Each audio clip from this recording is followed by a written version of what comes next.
प्रकृति का नृत्य और पुरुष रूपी दृष्टा ब्रह्मांड की पहली कहानी। दर्शन शास्त्र की ओर से सांख्य दर्शन को समझने का प्रयास। बहुत प्राचीन समय की बात है कि गंगा सागर के पावन तट पर सांख्य सूत्र के रचयिता और प्रवर्तक आचार्य कपिल शांत मुद्रा में बैठे थे। उनके मुख पर एक अलौकिक तेज था। उनके शिष्य ईश्वर कृष्ण विनीत भाव से उनके सम्मुख बैठे थे। ईश्वर कृष्ण ने पूछा, हे गुरुदेव, इस संसार का मूल कारण क्या है? यह दुख और भ्रम कहां से आता है? आचार्य कपिल ने मुस्कुराते हुए उत्तर दिया, पुत्र, सब कुछ पुरुष और प्रकृति के खेल को न समझ पाने के कारण है। कपिल ने आगे कहा, कल्पना करो पुरुष को। वह शुद्ध चेतना है, वह साक्षी, अचल और दृष्टा है। वह कुछ करता नहीं, वह केवल होता है। वह उस आकाश की तरह है जो बादलों को आते जाते देखता है पर खुद कभी नहीं बदलता। ईश्वर कृष्ण ने अपनी आंखें मूंद ली और उस अनंत आकाश जैसी शांति को महसूस करने का प्रयास किया। परंतु गुरुदेव, यह संसार इतना गतिशील क्यों है? ईश्वर कृष्ण ने पूछा। कपिल ने उत्तर दिया, वह प्रकृति है। प्रकृति ऊर्जा है, वह सृजन की शक्ति है। वह एक नर्तकी की तरह है जो नृत्य करती है, रंग बिखेरती है और रूप बदलती है। जब तक पुरुष उसे नहीं देखता, वह अव्यक्त रहती है। सांख्य दर्शन के प्रवर्तक आचार्य कपिल इस प्रकृति पुरुष को एक कहानी के माध्यम से इसे स्पष्ट करने का प्रयास करते हैं। बहुत समय पहले, जब न तो समय और न ही स्थान, तब केवल एक शांत और अचल चैतन्य था। इसका नाम पुरुष था। पुरुष एक गहरे नीले आकाश की तरह था, विशाल, मौन और स्थिर, साक्षी दृष्टा मात्र। वह कुछ करता नहीं था, वह बस था। फिर वहां प्रकृति आई। प्रकृति ऊर्जा थी, वह समस्त गतिविधियों की प्रेरणा थी। वह अनंत संभावनाओं का एक घूमता हुआ नृत्य थी। जहां पुरुष मौन, शांत, अकर्ता, त्रिगुणातीत दृष्टा था, वहीं प्रकृति एक मधुर संगीत की तरह चंचल, कर्ता, प्रसवधर्मी, सत्व रजस तमस, त्रिगुणमयी, गतिमान थी, जो कभी नहीं रुकती थी। प्रकृति चाहती थी कि कोई उसका नृत्य देखे। वह पुरुष के पास गई और उसके सामने अपनी कला दिखाने लगी। पुरुष ने अपनी आंखें खोली और उसे देखा। जैसे ही पुरुष की दृष्टि प्रकृति पर पड़ी, संसार का खेल शुरू हो गया। प्रकृति ने 3 रंगों के धागों से, सत्व, रजस और तमस के 3 गुणों से इस भौतिक, मानसिक और आध्यात्मिक दुनिया को बनाना शुरू किया। सत्व गुण रूपी सफेद धागा प्रकाश, शांति और ज्ञान के लिए जिम्मेवार था। रजस गुण रूपी लाल धागा चंचलता, साहस, जोश और कर्म के लिए प्रेरक था। और तमस गुण रूपी गहरा काला धागा अंधेरा, आलस्य, विश्राम और भारीपन के लिए प्रेरक था। इन्हीं 3 धागों से उस प्रकृति ने पूरा ब्रह्मांड सजा दिया। कपिल ने समझाया कि प्रकृति इन 3 धागों से या 3 गुणों से बनी है। सात्विक गुण जो ज्ञान और प्रकाश है, राजस गुण जो गति और इच्छा है, और तामस गुण जो जड़ता और अंधकार है। ईश्वर कृष्ण ने कल्पना की कि कैसे ये 3 रंग मिलकर पूरे ब्रह्मांड के ताने बाने को बुन रहे हैं। ये तीनों गुण निरंतर परिवर्तनशील है। विकार या परिणाम उनका स्वभाव ही है, इसलिए वे एक क्षण भी अविकृत रूप में नहीं रहते। गुणों में 2 तरह के परिणाम होते हैं। प्रलयावस्था में प्रत्येक दूसरों से खिंचकर स्वतः अपने में परिणत हो जाता है, अर्थात सत्व सत्व में, रज रज में और तम तम में परिणत हो जाता है। इस प्रकार परिणाम स्वरूप परिणाम कहलाता है। इस अवस्था में गुणों से कोई कार्य उत्पन्न नहीं हो सकता, क्योंकि वे पृथक रहकर कुछ नहीं कर सकते। जब तक गुण आपस में नहीं मिलते और उनमें एक प्रबल नहीं होता, तब तक उनसे किसी विषय की उत्पत्ति नहीं हो सकती। सृष्टि के पूर्व तीनों गुण साम्यावस्था में रहते हैं, अर्थात वे अस्फुटित रूप से ऐसे अव्यक्त पिंड रूप में रहते हैं जिसमें न रूपांतर है, न शब्द, स्पर्श रूप, रस या गंध होता है और न कोई विषय होता है। यही साम्यावस्था सांख्य की प्रकृति है। दूसरे प्रकार का परिणाम तब उत्पन्न होता है जब गुणों में से एक प्रबल हो उठता है और शेष 2 उसके अधीन हो जाते हैं। जब ऐसा होता है तब विषयों की उत्पत्ति होती है। इस प्रकार का परिणाम विरूप परिणाम कहलाता है। इससे सृष्टि का प्रारंभ होता है। पुरुष प्रकृति के इस जादुई खेल को इतनी तल्लीनता से देखने लगा कि वह भूल गया कि वह केवल एक दर्शक है, न कि खिलाड़ी। उसे लगने लगा कि प्रकृति का नाच उसका अपना नाच है। प्रकृति से उत्पन्न भौतिक जगत, धन धान्य, गाड़ी घोड़ा, मकान दुकान, सबसे वह जुड़ा हुआ है, रिश्तों नातों से बंधा हुआ है। जब प्रकृति दुखी होती तो पुरुष को लगता कि वह भी दुखी है। कपिल ने गंभीर होते हुए कहा, यह भ्रम तब शुरू होता है जब पुरुष प्रकृति के इस नृत्य में इतना खो जाता है कि वह भूल जाता है कि वह अलग है। वह प्रकृति के कार्यों को अपना समझने लगता है, भौतिक वस्तुओं के प्रति आसक्त हो जाता है। जब प्रकृति थकती है तो पुरुष कहता है, मैं भी थक गया हूं। यही बंधन है। प्रकृति ने पहाड़ बनाए, नदियां बनाई, पेड़ पौधे बनाए, पशु पक्षी बनाए और अनगिनत जीव बनाए। वह कभी थकती नहीं थी।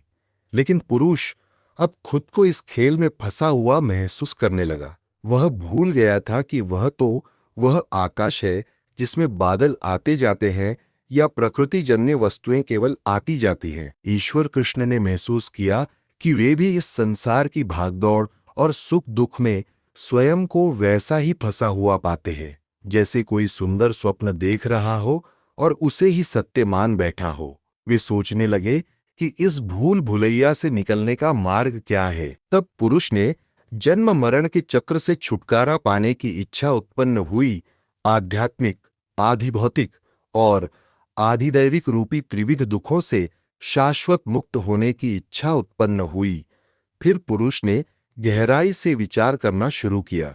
उसने याद किया कि वह कौन है। उसने महसूस किया कि वह तो केवल देखने वाला साक्षी या दृष्टा मात्र है। जैसे ही उसने यह सत्य पहचाना, वह स्वयं को प्रकृतिजन्य बंधनों से मुक्त महसूस करने लगा। कपिल बोले, मुक्ति का मार्ग विवेक ख्याति है। प्रकृति पुरुष के भेद को भूलना अथवा यह जानना कि तुम वह नृत्य नहीं बल्कि उसे देखने वाले साक्षी हो, जो नित्य, कूटस्थ, शाश्वत है। जैसे ही पुरुष को अपनी स्वतंत्रता का बोध होता है, प्रकृति का जादू उस पर से समाप्त हो जाता है। फिर प्रकृति कहती है कि तुम दृष्टा हो, दृश्य नहीं। एक पुरानी उपमा याद रखो, कपिल ने कहा।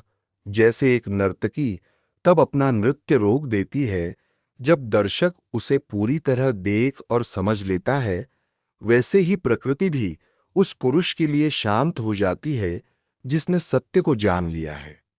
उसका प्रयोजन पूरा हो गया। अब ईश्वर कृष्ण के मन के सारे संशय मिट चुके थे।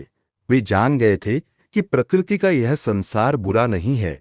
यह तो पुरुष के अनुभव और अंततः उसकी मुक्ति के लिए एक रंगमंच मात्र है। उन्होंने अपने गुरु के चरणों में शीश नवाया। सांख्य का यह प्राचीन ज्ञान आज भी हमें याद दिलाता है कि हम इस संसार के सुख दुख के बीच भी अछूते रह सकते हैं। हम सब उस अचल पुरुष का अंश हैं जो केवल शांति और चैतन्य है। सांख्य दर्शन के अनुसार 2 ही प्रकार की वास्तविक सत्ताएं हैं, एक चेतन पुरुष और उसके विषयभूत जड़ पदार्थ। पुरुष शुद्ध चैतन्य स्वरूप है जो देश, काल और कारण के बंधनों से रहित है। वह निर्गुण और निष्क्रिय होता है। पुरुष ज्ञाता मात्र है जो बुद्धि, अहंकार, मन, इंद्रिय, शरीर आदि समस्त विषयों के संसार से परे है। जितनी भी क्रियाएं या परिवर्तन होते हैं, जितने भी भाव या विचार उठते हैं, जितने भी सुख दुख होते हैं, वे मनोयुक्त शरीर में पुरुष या आत्मा इन मनोभूत शरीर से बिल्कुल पृथक है। पुरुष सभी शारीरिक मानसिक विकारों से निर्लिप्त रहता है। सुख दुख इसे व्याप्त नहीं होते। वे सुख दुख मन के अनुभव हैं। सुखी या दुखी होने वाला मन है, आत्मा नहीं। इसी तरह पुण्य, धर्म और अधर्म आदि अहंकार के गुण हैं जो सभी कार्यों का प्रवर्तक या कर्ता है। यह सत्कर्म या असत्कर्म की ओर प्रवृत्त होता है और कर्मानुसार सुख दुख का भोग करता है। आत्मा या पुरुष इस अहंकार से भिन्न है। इस प्रकार आत्मा या पुरुष सांसारिक विषयों से परे शुद्ध चैतन्य या ज्ञान नित्य, अविनाशी और मुक्त है। यह एकरस ज्ञान स्वरूप होता है। परिवर्तनशील मनोविकार मन के धर्म है, आत्मा के नहीं। आत्मा शारीरिक और मानसिक क्रियाओं का केवल साक्षी मात्र है। यह दोनों से भिन्न है। यह दैनिक कालिक बंधनों और कारण कार्य श्रृंखला से भी मुक्त, नित्य या अमर है, क्योंकि इसकी न तो उत्पत्ति ही होती है और न कभी विनाश होता है। जब प्रकृति ने देखा कि पुरुष ने उसे पहचान लिया है और अब वह उसके खेल में भ्रमित नहीं हो रहा है, तो वह शांत हो गई। वह जान गई कि उसका काम पूरा हुआ। उसने पुरुष को अपना वास्तविक स्वरूप दिखा दिया था। सुख और दुख वस्तुतः बुद्धि या मन को होते हैं। स्वभाव आत्मा का ऐसा है कि वह इन सबों से मुक्त रहता है, किंतु अज्ञान के कारण यह बुद्धि या मन से अपना पार्थक्य नहीं समझता और उन्हें अपना ही अंग समझने लगता है। यहाँ तक कि यह अपने को ही शरीर, इंद्रिय, मन और बुद्धि समझने लग जाता है। दूसरे शब्दों में यह कहिए कि यह विशिष्ट बुद्धि स्वभाव युक्त विशिष्ट नाम रूपधारी व्यक्ति बन जाता है। इस तरह आत्मा शारीरिक, सामाजिक आदि रूपों में प्रतीत होता है। सांख्य मत के अनुसार ये अनात्म विषय आत्मा से भिन्न पदार्थ है, जो आत्मा के चैतन्य से उद्भासित होते और उसमें आत्मा में अपने विकार या भाव आरोपित करते हैं। बुद्धि में सुख या दुख का आविर्भाव होने पर आत्मा को ऐसा भान होता है कि इसे ही सुख या दुख हो रहा है, क्योंकि वह बुद्धि से अपने को अभिन्न समझता है। उसी तरह जैसे प्रिय संतान के सुखी या दुखी होने पर पिता अपने ही को सुखी या दुखी समझता है, अथवा अपने सेवक के अपमान से स्वामी अपना अपमान समझता है। यही अविवेक आत्मा का शरीर से पार्थक्य, ज्ञान का अभाव सारे अनर्थों की जड़ है। हम सुख दुख इसलिए भोगते हैं कि दृष्टा पुरुष अपने को दृश्य प्रकृत समझ लेता है और इस तरह सुख दुख का आधार अपने को मानने लगता है। अब पुरुष और प्रकृति साथ तो थे, लेकिन पुरुष जानता था कि वह चैतन्य है और संसार प्रकृति जन्य है। प्रकृति का नृत्य जारी रहता है, लेकिन अब वह उस मुक्त पुरुष के मनोरंजन और उसकी मुक्ति के लिए था, उसे उलझाने के लिए नहीं। हमारे सभी दुख अज्ञान के कारण होते हैं। जीवन के भिन्न भिन्न क्षेत्रों में हम देखते हैं कि अज्ञानी या मूर्ख व्यक्ति इसलिए दुख पाता है कि वह बारंबार जीवन और प्रकृति के नियमों से अनभिज्ञ रहता है। जितना ही अपने विषय में अथवा इस संसार के विषय में हमें ज्ञान होता है, उतना ही जीवन संग्राम और सुखभोग के लिए हम में अधिक योग्यता आती है। परंतु तथापि हम कभी पूर्णतः सुखी या कम से कम दुखों से सर्वथा मुक्त नहीं हो सकते। इसका कारण है कि हमें तत्व का ज्ञान नहीं रहता। जब हमें यथार्थ तत्व का ज्ञान हो जाता है, तब हम सभी दुखों से मुक्ति पा जाते हैं। सांख्य का यह ज्ञान हमें सिखाता है कि हम सब पुरुष की तरह दृष्टा हैं और यह संसार प्रकृति का नृत्य है। जब हम ये जान लेते हैं, तो हम दुनिया के सुख दुख के बीच भी हमेशा शांत रह सकते हैं। यह खेल सिर्फ अपने ही लिए नहीं होता, इसके दर्शक या साक्षी पुरुष होते हैं जो इसका आनंद उठाते हैं। संसार न तो परमाणुओं के अंधाधुंध संयोग का फल है, न अंध कारण कार्य शक्तियों का निरर्थक परिणाम है। सृष्टि एक विशेष प्रयोजन से होती है।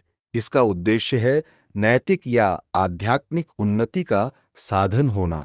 यदि आत्मा सत्य है, तो पुण्य पाप कर्मों और सुख दुख के भोग में सामंजस्य होना आवश्यक है। यह संसार पुरुष के आध्यात्मिक जीवन की उन्नति का साधन है। पुरुष के द्वारा प्रकृति जन्य प्रधान के दर्शन के लिए अथवा संसार के भोग के लिए तथा पुरुष के कैवल्य या मोक्ष के लिए पुरुष प्रधान का पंगु व्यक्ति अंधे व्यक्ति की तरह संयोग होता है। उसी संयोग से यह सृष्टि होती है।